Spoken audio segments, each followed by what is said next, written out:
6 months of love. Planes, scooters, bikes, and diving.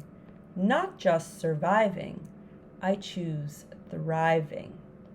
Written and narrated by Lisa Brierley.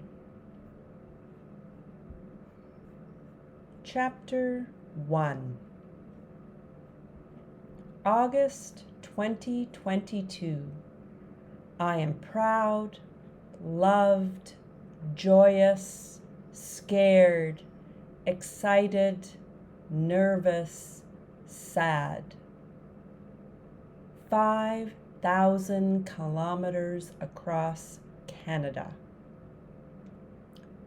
A few days after our wedding, Scott was all packed up for one of the longest rides he has ever been on. And for me, the longest bike ride ever. At that point, I had been on a motorcycle for a few hours at a time. I didn't really find the amount of time on the back of the Harley tiring. However, it was more about getting used to being a passenger and trusting the rider and all the other drivers on the road. Scott started out on Tuesday, July 26th for his cross-Canada trip. He has proven that he is the packing king. He can pack a bike for a long trip like no other.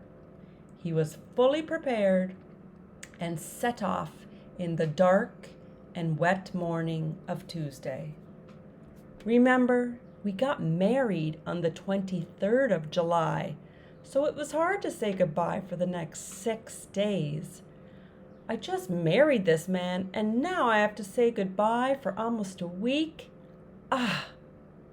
And I worried about him getting into an accident or having any major problems, although I knew he was a highly competent rider. And thank goodness for all the Wi-Fi stops along the way. I don't remember why I didn't go with him on this west to east drive. Maybe we thought it was just too long for me. Maybe I had other commitments.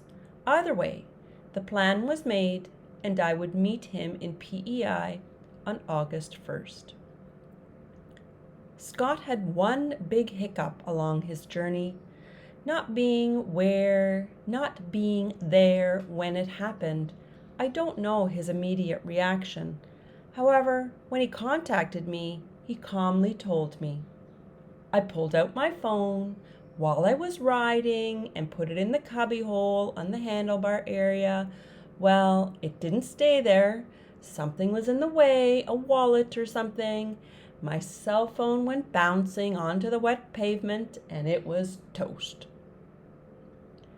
This was probably the biggest problem Scott encountered over his 6 days of travel. On my part. From home, I helped him find an Apple store to purchase a new phone. After this hiccup, he continued his journey to the east. He was getting close to Prince Edward Island, and I was so super excited for him. I kept my family abreast of his travels, and they were getting excited to meet him too. My whole family was going to PEI that summer for a bit of a family reunion. Scott had already met my sister Lana and my mom Eleanor. However, he would be meeting my dad and 2 brothers in person for the first time. To top it off, he would meet my dad for the first time without me. I was okay with that, as he met him online over our many Skype calls, which I talked about in A Year of Love. My dad, Peter, an avid scooter rider himself, was so excited to meet Scott. I think biking was the one thing they had in common. Oh yeah, both were a little stubborn too. Did I say that out loud? Dad was already planning Scott's trip back to his house when Scott arrived on the island after riding over the Confederation Bridge. Dad was all ready to give up his bed to Scott for a good night's sleep after 5 days of traveling. While Scott vocalized very clearly that he would not kick a 78-year-old man out of his own bed, Dad was adamant that Scott would come around and take his bed while he would sleep on his living room floor. This created a whole new stress for Scott, and I knew at that point that I needed to step up for him.